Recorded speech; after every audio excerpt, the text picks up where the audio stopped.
Hello everyone! For today's video, kay naghimo ta og kuan cupcake. So by the way, this is cupcake, dili ni bingka. So kay wala man may molder sa cupcake, bingka na lamang ang among ay pang bingka. Mara man jud pud ni na ana mo nga molder, so mara na imo ang gigamit.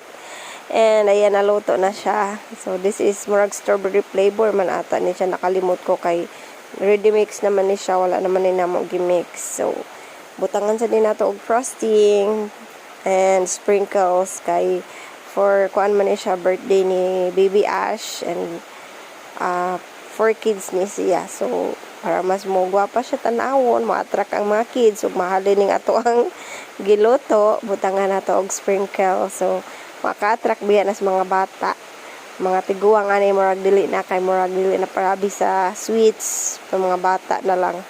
Pero in fairness, lami siya nga kuan, lami siya nga flavor sa cupcake.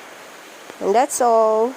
This is kuan di ay para sa birthday ni Baby Ash. Thanks to Ma'am T sa pagpa-celebrate sa birthday ni Baby Ash, and to all. God bless us all. Thank you for watching.